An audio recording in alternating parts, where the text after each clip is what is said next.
Welcome to the Simple Doesn't Mean Easy podcast. We are here Mondays and Fridays working at simplifying things in our lives, one day at a time, one simple step at a time. I'm your host, Michelle Visser. And this episode, we're going to talk about chickens. I know that I have a lot of friends or acquaintances in my life who suddenly are chicken owners. And I feel like maybe this would be a good time to do an episode with a few facts that maybe you should know before you take the plunge and decide to be a chicken owner yourself. Before we dive in, I want to ask you if you've been a longtime listener of the show. I have something this week that I would love for you to take a second to do. We are asking you to head over to Apple Podcast and leave us a review telling us about your personal favorite episode of the show so far. We've been doing this for 5 years now. There's lots of episodes out there, and I'd love to know what your favorite one has been that you have listened to. We're going to take a look and share some of the fan favorites from those reviews in the weeks ahead, and we'll share some of them here. So I'm eager to see what you guys share. Hop over and leave a quick review. But first, here's the thing. We know our food is depleted of nutrients, but we can work on restoring a healthy balance. And I'm excited to tell you, I have found whole food based supplements that are helping me do just that. Go to soulyrested.com/Azure, Azure, and find out more about this food supplier who is doing everything differently, better, and healthier, and who now has an amazing line of all natural supplements that are there to arm us against the uphill battles we face today. Again, go to soulyrested.com/Azure. I also list all my favorite things that I love to purchase from this food supplier. And be sure to use code SOLYRESTED and save 15% off your first $100 order delivered to a drop near you. SOLYRESTED.com/Azure. Okay, so I've shared before with you that our very first summer that we lived on this small New England farm, the first priority was turning over new garden beds. The second we moved in, almost before we unpacked almost any boxes, before we even moved all the furniture in, my daughter and I started turning over multiple flower beds.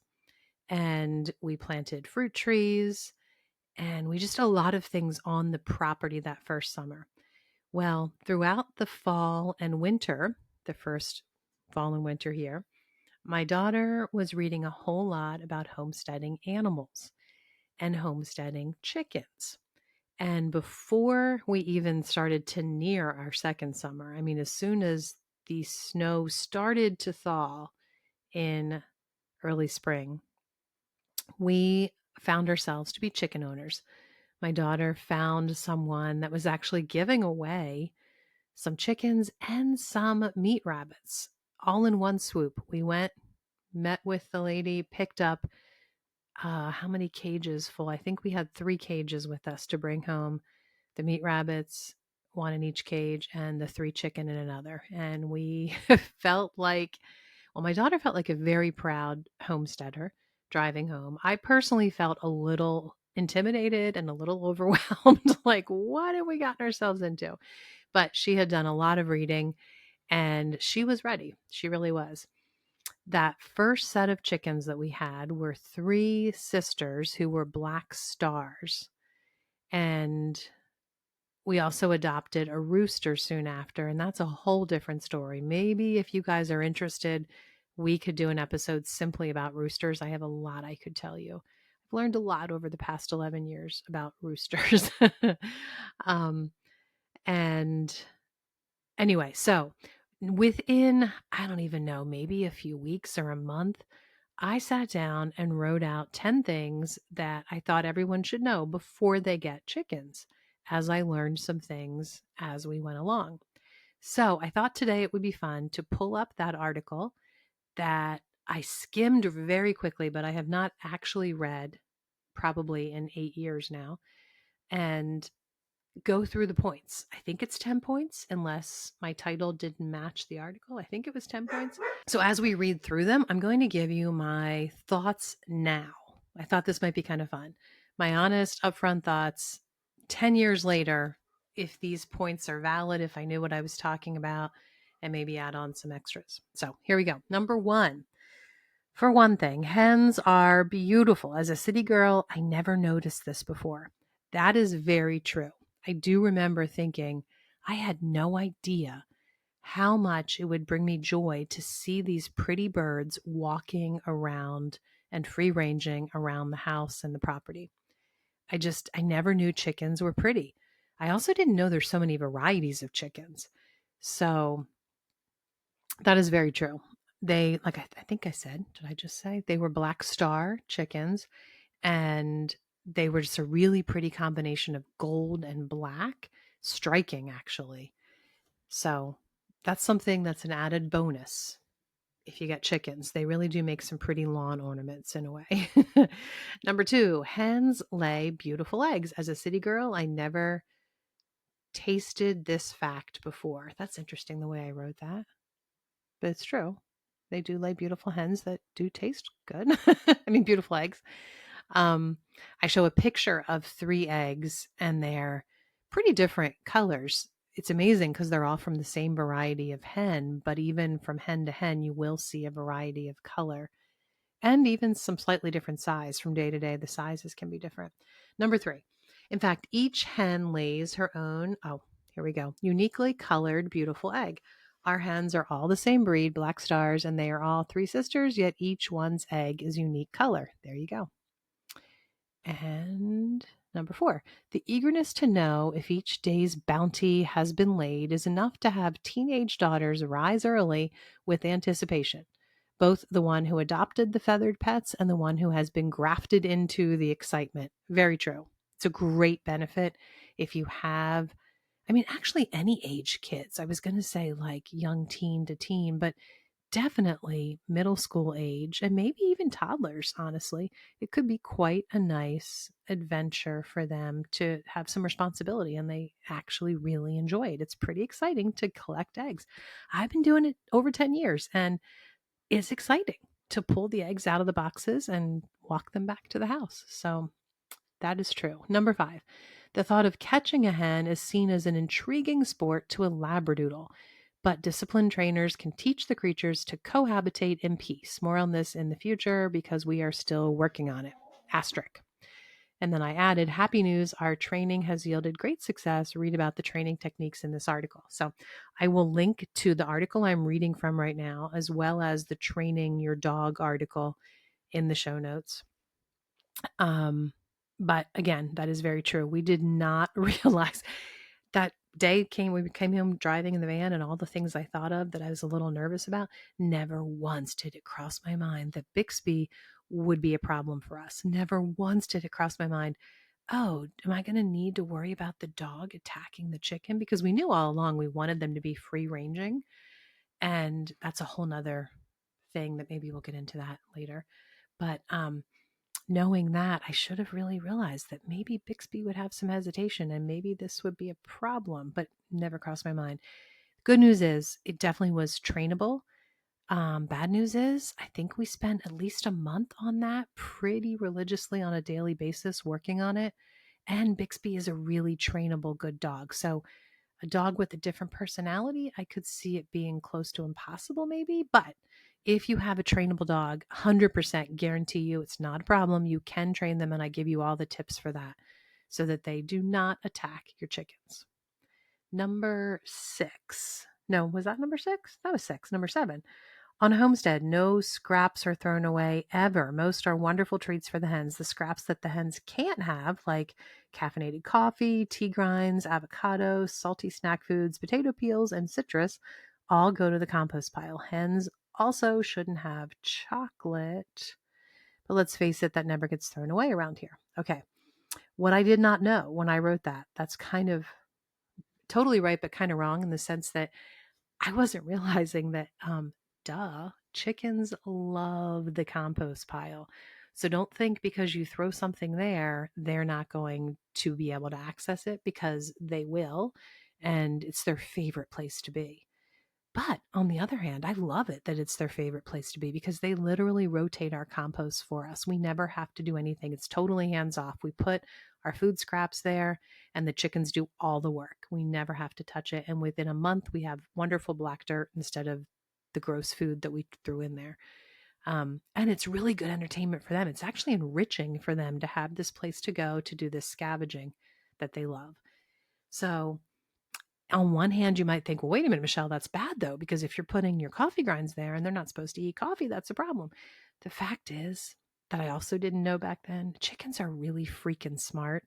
They're actually not. In a lot of ways, they're dumb, but they are smart. They do know what to not eat. They just innately know, and they're not going to eat any of that junk. I've never had chickens keel over and die or have any problem because of access to the food they're not supposed to have. They simply don't eat the things they're not supposed to have. Number 8, fresh eggs don't need refrigeration. They're beautiful, God designed packages. You see, they have a micro membrane coating on them that's called the bloom. That keeps the potential baby chicks and their environment safe and clean. That means as long as you don't wash off the bloom, the bacteria has a very hard time ever entering an eggshell. Store-bought eggs have actually been bleached and all their natural bloom has been removed. That's why you need to refrigerate them. That is all true. One thing that's kind of odd is how I referred to them as being chicks inside, because unless they are incubated, which, well, first of all, fertilized, which ours would have always been because we always have a rooster, but unless they're incubated and the hen has been sitting on it, there's not going to be a chick forming inside there. So that's kind of odd that I worded it that way. But it is very true that that bloom totally keeps the porous egg, and it turns it into a non-porous structure, in the sense that bacteria literally can't get through those porous holes in the shell because they're coated with this bloom that wonderfully, miraculously coats the egg within minutes of the hen laying it. As it's coming out, the bloom is getting coated all around it. So I love it that eggs don't have to go in the refrigerator, because my refrigerator is always packed and sometimes we have dozens of eggs. And I would go insane if I had to make room in the refrigerator for our eggs. So we bring them in, and as long as they don't get wet, as long as it's not a rainy day or my hands aren't wet when I'm playing with them, or something has happened in the coop that's somehow gotten them wet, as long as none of that happens, it's perfectly fine to leave them as they are when you bring them in. Sometimes there's a little bit of dirt or a little bit of chicken poop on them, and that's okay if it's just a little bit here and there. If it's like covered in chicken poop, then that's a problem. You really need to clean it and keep it in the fridge.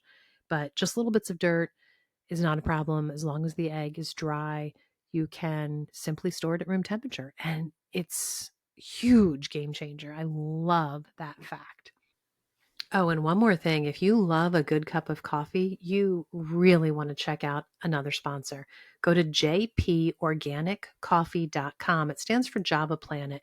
Use my code Solely Rested. You can even stack my code on top of their amazing bulk prices. This coffee is organic, it is mold free, it is grown in the shade, which means it is low in acid, and it is so much better for your gut health, even your dental health. And because it's grown in the shade, it's never bitter. I personally love the Guatemala, but they have so many wonderful options to choose from. You really need to try it out. jporganiccoffee.com. Use code SOLYRESTED, SOULYRESTED. And another sponsor that I need to tell you about is Hearth and Homestead Store. They have become a first line of defense, protecting my family's skin from toxic, man-made, carcinogenic ingredients. You see, at Hearth and Homestead Store, they are committed to synthetic-free ingredients, and they are completely transparent with their ingredient list. But they even go a step further. They use the best of the best ingredients, and this is what I love, 0 fillers. Did you know that a company can call it tallow balm, which, by the way, I know is all the rage now. You see it everywhere. But be careful, because they can call it tallow balm and it have 20% tallow. And most of the time it is industrial raised tallow and 80% filler. But with Hearth and Homestead, It is 100% grass-fed and grass-finished tallow, 100%. On top of that, they infuse it with herbs and natural elements like magnesium.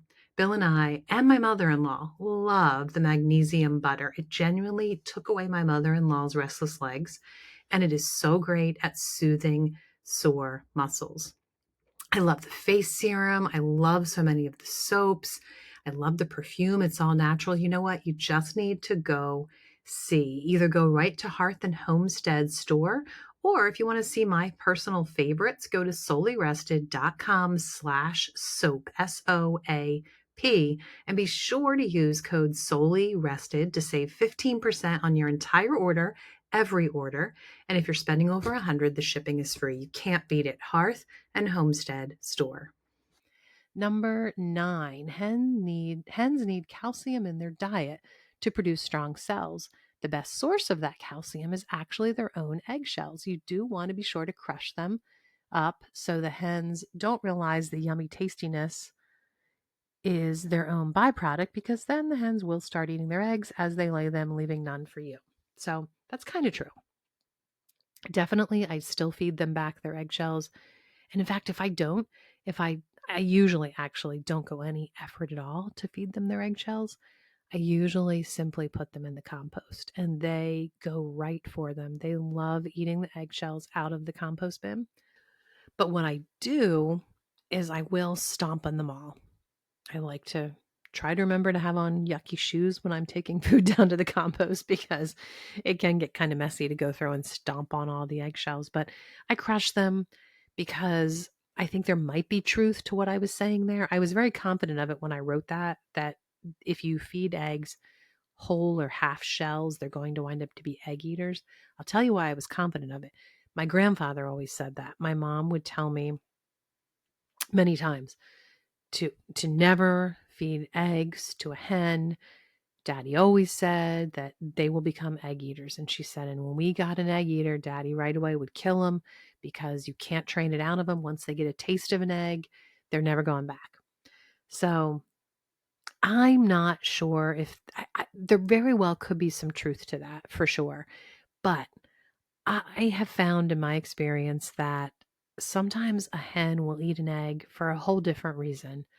And sometimes I know at least once we were not giving them enough calcium, and one of them started to eat their eggs in the coop because I know she needed calcium, and we definitely cured her of it. She definitely stopped eating eggs after that. So I think there's some things to my grandfather's thoughts that weren't necessarily correct, but there's enough truth to it in my mind that it is absolutely worth crushing those shells, because why tempt them more than I need to? So take that for what it's worth. But number 10, there's more joy than one could imagine walking back from the hen house, cracking open the daily provision, and whipping up breakfast. Yeah, true. While the sheer excitement has certainly dimmed over 10 years, I would say probably once every other month, possibly. I literally am so thankful for fresh eggs, because for one reason or other, we have none left in the house. I really want eggs for breakfast, or I really need them for a recipe I'm making. And I get so happy when I realize, oh, I haven't collected eggs yet. And I run down to the coop and I literally feel like I'm walking back to the house with a sheer treasure, because I'm so happy to have those eggs. So I did pretty well back then. I pretty much got the facts correct. To add on a few things, one, when you're buying hens, and I certainly didn't know this back then because they're the only hens I'd ever had, it is really good to research the variety and to think about what's important to you and look for those traits in the variety that you're purchasing if you're going out to buy chicks. That first breed that we had, Black Star, there were a lot of good qualities in them. But the thing I didn't like about them was they were very noisy. And sure enough, if you read reviews about them and read comparisons of chickens, you will find pretty easily that Black Stars are a noisy chicken. And it didn't bother me at the time. But then when we had other breeds moving forward, I realized, darn, those first ones were kind of annoying, always crackling and making so much commotion. So I don't know if I'd ever get Black Star again purposefully, honestly, even though they were really pretty and they were really consistent egg layers. The noisiness was a little annoying because the coop is by the garden, and often I'd be in the garden and it would just be cackling, cackling, cackling. And as a chicken owner, you hear those things and you're like, wait, should I check? Wait, where's the rooster? Is he doing what he's supposed to be doing? Or is he leaving the hens unattended? Wait, is there an eagle in the sky that's circling? Should I get the hens to cover? Like so many things. Or are the hens fighting? And should I go see what's going on? So the obsessive, crazy cackling all the time is kind of annoying because it gets your attention and you're not sure if you need to do anything about it. Some other breeds that I've had that I would highly recommend is I really like Isa Brown because we live in an area with a short summer, and Isa Brown hens start to lay their eggs very early, like 4 to 6 weeks before typical other breeds. So when you get hens, as chicks in June, you don't have hens that are old enough to lay eggs typically until winter starts to set in. The temperatures start to get pretty cold. So just as they start laying consistently, suddenly they stop because of the cold weather. You know what? I'll give you another tip about that in a second. But Isa Brown, because they lay so young, give you a lot of productivity before cold weather sets in. I also love them because they're so friendly. They were the first hens we ever owned that were literally friendly. I would sit down in the backyard and they would come up and hang around me. I've had plenty of different breeds that will eat out of my hands and that will come when I call. But these guys like to actually just hang around you, which is really kind of cool. And I haven't experienced that with other breeds. If you are a chicken owner, by the way, and you have any thoughts on all these points I'm mentioning, or you have special breeds you love, I would love to hear from you. Go leave a review on Apple Podcast or reach out to me on Instagram and let me know your thoughts on all of this. But Isa Brown is really high up on my list. We actually have baby chicks right now. And this time, we couldn't find Isa Brown. That was my first want. But they had blue Plymouth Rock. And I got almost all of that breed because they are really good okay, I shouldn't say really good, but they are definitely good at being broody hens. I know a lot of people, especially first time chicken owners, don't want that. And you think that's awful because you have this hen that's always wanting to sit on the eggs and you can't collect them and she's pecking at you if you want to get the eggs. Why would you want a broody hen? Well, we have had a couple really, really good broody hens over the years. And if you always have a rooster who has the egg incubated, they are such a great way to have new chickens for so many reasons. Right now, like I said, I have a whole box full of chickens in my house. They're getting a little stinky. They have to go out. I take them outside every other day and clean out their box, let them roam around. I have to have the heat lamp on them, and I worry about that because if I want to go out for a few hours, I worry, oh, could that somehow fall, get knocked off, cause a fire? Like there's a lot of reasons I'm not crazy about raising baby chicks. But if you have a broody hen, she does all the work, literally all of it. And it really makes her happy. And it's so adorable and fulfilling, just so cool to see a broody hen at work, to see the mama after the hens been born, to lead them around, to protect them, to make her little unique call that they hear and they come running and go under her wings for protection. It's so fun. And it's literally the best thing I have experienced as a chicken owner, to witness a broody hen being a good mama. And then the hens that she raises, they have always been good chickens, always. So it makes for a better chicken. It makes for a really smart chicken, and it was zero work on your part. So if you're going to have a rooster and you want to fertilize chickens and have more going forward, go for a breed that is good at being broody. And you will find that out if you read about the breeds. I would recommend not going for a breed that tells you these are always very likely to be broody, but instead more like a blue Plymouth Rock, which if you read about them, they will tell you that they are occasionally likely to go broody. That is the hen for me. And also, all of these hens I'm mentioning, I would never pick this breed unless they were hardy in cold weather. So important when you're living in New England to have a chicken that can do really well in the winter, or they're just going to get sick and they're not going to make it through the winter. Probably if you have one that's fragile during cold weather. Another breed, some of the hens that we brought home, or the chicks we brought home, are black Australop. And I like them for the same reason as the blue Plymouth Rock. They also are good at being occasionally broody. The two broody hens that we have had over the years, actually both were named. I don't name all of my chickens, but the really special ones we have named. And it was Eagle and Missy. They were wonderful hens, wonderful mamas, and they were those two different breeds that I just mentioned and the same chicks that I just brought home. So I have very fond opinions of those breeds. The final tip I would give you, so I think we're up to like 13 tips now, 10 that I wrote a decade ago and 3 new ones. The third one is if you find their egg production starts to slow down because the temperature is getting cold outside, do not add a heat lamp. Don't add any source of heat to the coop. It's just too dangerous. It is not worth it. Here in New England, you hear too often of farms losing not only their coop and their chickens, but even their house sometimes because of electric in the coop that has been faulty. So don't do that. Instead, I have a much easier solution for you. Feed them extra protein. I do that in the source of cat food. Every single day, I will give them 1 or 2 handfuls that I scatter around the coop for my 6 to 10 hens. That's all they need.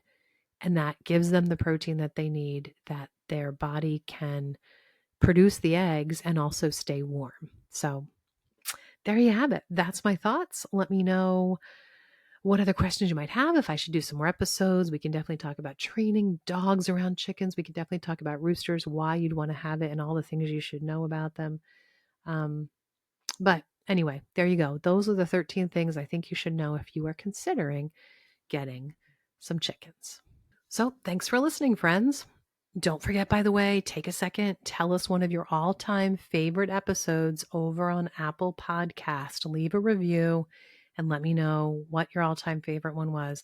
I really can't wait to read those reviews and share some here in the weeks ahead.